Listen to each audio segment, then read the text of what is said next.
Hi friends, எல்லாரும் எப்படி இருக்கீங்க? Welcome to Coimbatore cooking. இன்னைக்கு நம்ம சேனல்ல பிரெட் ஆம்லெட் எப்படி பண்ணலாம்னு பார்க்கலாங்க. ஒரு டிஃபரண்டானது. அதுக்கு ஒரு 8 பீசஸ் பிரெட், கொஞ்சம் வெண்ணெய், சீஸ் 2 ஸ்லைஸ், கேரட், முட்டை, அதுக்கு தேவையான மசாலா பொருட்கள், தக்காளி, கறிவேப்பிலை, கொத்தமல்லி இலை.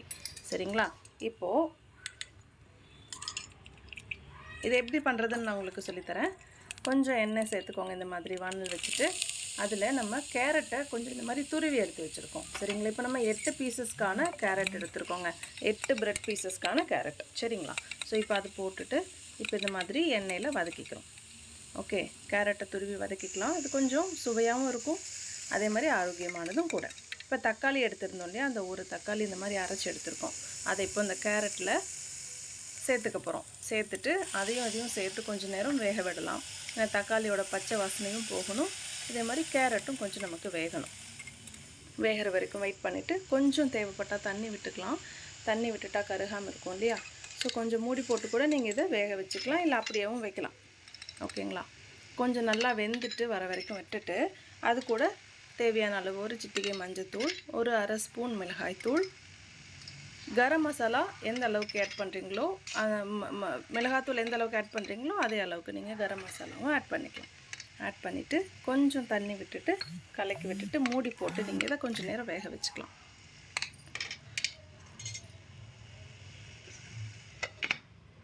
இது நல்லா அந்த பச்சை வாசனை போயிட்டு வெந்தும் வந்துடும். அதுக்கப்புறம் நம்ம மூடி ஓப்பன் பண்ணிவிட்டு கொஞ்சம் கலக்கி விட்டுட்டு இதில் இப்போது பார்த்திங்களா நல்லா வெந்துருச்சு இல்லையா? இப்போ இதில் எடுத்துகிட்டு ஒரு பவுலில் மாற்றி வச்சிடலாம். சரிங்களா? இப்போது ஒரு சைடு நமக்கு ரெடி ஆகிடுச்சுங்க. இப்போது இதுக்கப்புறமா என்ன பண்ணலான்னு பார்க்கலாம். இதை ஃபஸ்ட்டு ஒரு பவுலில் மாற்றி எடுத்து இந்த மாதிரி வச்சுட்டு அடுத்தது நம்ம 3 முட்டை எடுத்து வச்சுருக்கோம் இல்லையா? இப்போ நான் சொல்லியிருக்கிறது 8 பிரெட் பீசஸ்க்கான அளவு. சரிங்களா? இப்போ 3 முட்டை இந்த மாதிரி ஒரு பவுலில் உடச்சி ஊற்றிக்கோங்க. முட்டையை உடச்சி ஊற்றிட்டு இந்த மாதிரி 3வது முட்டையும் இப்போ ஊற்றியாச்சு. ஓகேங்களா? முட்டை உடைச்சி ஊற்றிருக்கோம் ஒரு பவுலில். அந்த பவுலில் இப்போ என்ன பண்ணலான்னா, நேராக நீங்கள் உப்பும் மிளகாத்தூளும் இல்லை எது மிளகுத்தூள் எது போட்டாலும் கரையாது, முட்டையோட ஒட்டாது. அதனால் தனியாக ஒரு குட்டி கிண்ணத்தில் தேவையான அளவு உப்பு, மிளகுத்தூள் கொஞ்சம் ஆட் பண்ணிவிட்டு மஞ்சத்தூளும் கொஞ்சம் அதில் ஆட் பண்ணிக்கலாம். அது கலருக்காக. ஆல்ரெடி நம்ம கேரட்லேயும் மஞ்சத்தூள் போட்டிருக்கோம். ஸோ அளவாக போட்டிங்கன்னா போதும். போட்டு லைட்டாக தண்ணி விட்டுட்டு ஒரு மிக்ஸ் கொடுத்துட்டு இதை எடுத்து அந்த முட்டைக்குள்ளே ஊற்றி அப்புறமா நம்ம அடிச்சுக்கலாம். ஸோ தட் இது வந்து ஈவனாக எல்லா இடத்துலையும் கலங்கி வரும். அதுக்காக தான். இல்லைனா உப்பு ஒரு இடத்துலையும் மிளகு ஒரு இடத்துலையும் நின்றோம் இல்லையா? அப்படி இல்லாமல் இருக்கிறதுக்காக இந்த மாதிரி தனியாக கலக்கிட்டு உள்ளே ஊற்றி இந்த மாதிரி பீட் பண்ணி எடுத்துக்கலாம். ஸோ நல்லா முட்டையும் நம்ம ஆட் பண்ணியிருக்கிற மிளகு, உப்பு, மஞ்சள் தூள் இதெல்லாம் நல்லா மிக்ஸ் ஆகிடும். இப்போ நமக்கு இந்த மிக்ஸ் ரெடி ஆகிடுச்சு. இதில் நம்ம பொடியாக நறுக்கி வச்சுருக்கிற கறிவேப்பிலையும் கொத்தமல்லி இலையும் ஆட் பண்ணிக்கலாம்.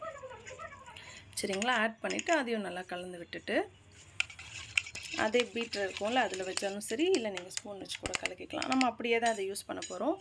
இப்போது நம்ம அடுப்பில் இந்த மாதிரி ஒரு தோசைக்கல் வச்சுட்டு அது நல்லா சூடானதும் நம்ம ஆல்ரெடி கேரட் வேக வச்சு எடுத்து வச்சுருக்கோம் இல்லைங்களா? கேரட்டும் தக்காளியும் அது இந்த மாதிரி மேலே ஸ்ப்ரெட் பண்ணி கொடுத்துட்டு அப்புறம் சீஸ் ஸ்லைஸ் பண்ணிக்கலாங்க.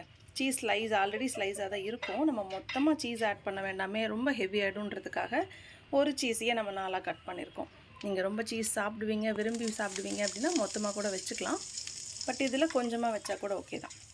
இப்போ நல்லா சூடானதும் தோசைக்கல்லில் வெண்ணெய் கொஞ்சம் போட்டுட்டு அதில் இந்த மாதிரி நம்ம பிரெட் பீசஸ் எடுத்துருக்கோம்ல, உள்ளே ஸ்டஃப் பண்ண பிரெட் பீஸ் எடுத்துட்டு நம்ம வச்சுருக்கிற அந்த முட்டையோட அந்த மிக்ஸில் வந்து இந்த 2 சைடும் நல்லா நனைகிற மாதிரி போட்டு எடுத்துகிட்டு இந்த மாதிரி தோசைக்கல்லில் போட்டாச்சு. இப்போ ஒரு சைடு கரெக்டாக வெந்ததும் கருகிடாமல் பார்த்துக்கணுங்க.